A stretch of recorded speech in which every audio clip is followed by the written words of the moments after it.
Action and chaos are attractive energies to those of us on the earth plane. This earth provides a plethora of opportunities for us to engage in any of those activities filled with chaos, action, drama. Sometimes it's referred to as the human condition. And these, experiences, those energies are specific only to humans. The spiritual guides, the beings of light, they're not exposed to that. So what do we do with it? This is Inner Peace Place. I'm Karen. Thank you for joining me. All cultures, all religions, all groups are unable to bypass this conflicting types of energies. So despite the way it looks, we're not being punished. There is no entity, a grand force somewhere punishing us. The mass consciousness of people, the energies they have created through their thought power, create waves of energy, which has created the actions of chaos. The energies were just set into motion, and we've done with them as we wish. It's our free choice.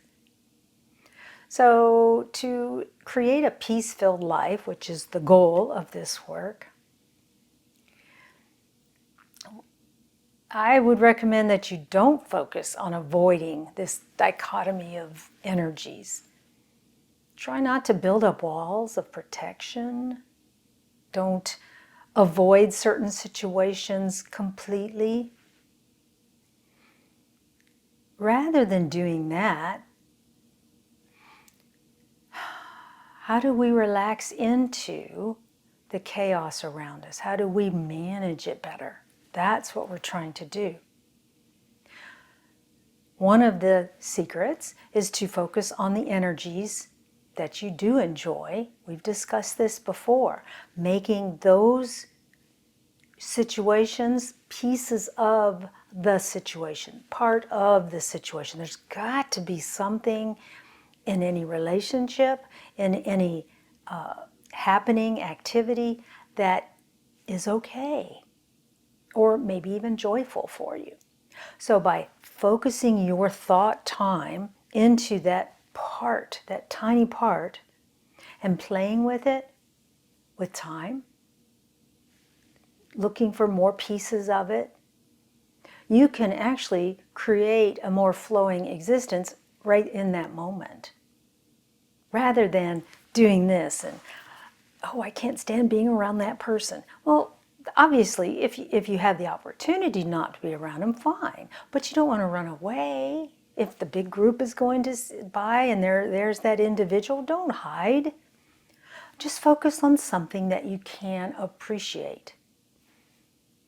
Maybe the color of the outfit, or the way the hair has been done, or perhaps their dog that's with them, or something, rather than focusing on what you just don't like about that individual. When you do focus on that, you're creating more of what we've decided is called the human condition. You've created more chaos.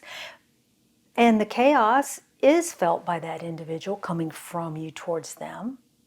But more importantly, it's coming to you. You are making that bigger inside of yourself.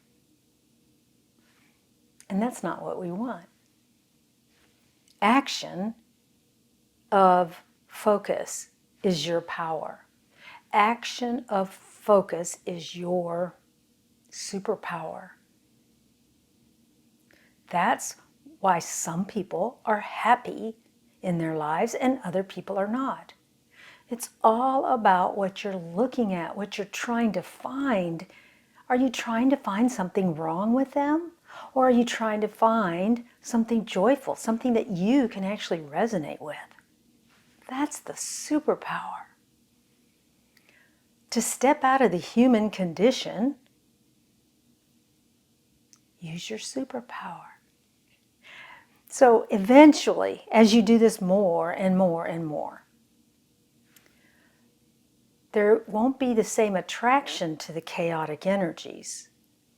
And by that I mean you won't notice it as much. It could be that person still comes into your awareness, they come into your life, or they walk by, or a friend brings them over. But because you've been consistently not focusing on what's wrong with them, you suddenly aren't bothered by that. I know in many videos ago, I spoke about driving down the road and seeing a sign, the name of a street called Slaughterhouse Road. And my brain went to all of these places like, ooh, can you imagine standing at the bank and telling them your address, 1405 Slaughterhouse Road? You know, all the mail that comes to you. I mean, I was just doing all this, wah, wah, wah, wah. And then I was like, wow, that's so bad. That's so sad that somebody would select that. Obviously, that probably was Slaughterhouse years ago, and they just never changed it.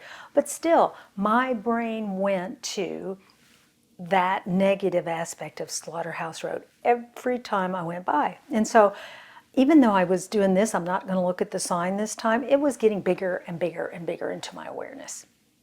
So because I teach this, I decided to play with that and focus on the next street, which was Promise Lane. Great, I love it. So after about 400 times of driving by this, I realized I wasn't doing the shield thing anymore.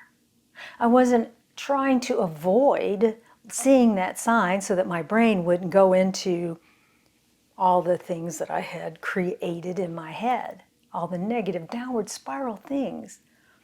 And so now when I look for it, because I was curious, boy, this stuff really works. I missed it. In other words, I saw the road before it and I saw the road after it, but I got distracted just as that road came up. And I was like, oh, this is kind of funny. I can't find it even when I'm looking for it.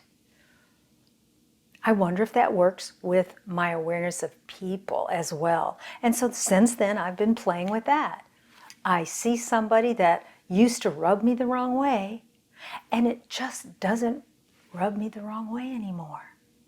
That human condition squeaking in, I'm not enhancing it. I focus on what I enjoy about the situation, and I run with it. Practice makes perfect, but it's worth the effort. My primary focus has become joy. Joy in my life, joy in the people around me, joy in the activities, joy in what I'm looking at. What I focus on, I become. What you hang out with, you become. If you're focused on the downward spiral, activities and situations around you. Play with this and see what you think about it. Put it in the comment section if you've ever played with this. Communicate it with the rest of us. It's really, really interesting how this is so profound and it truly can shift your life. Love and light to you. I'll see you next time. Bye-bye.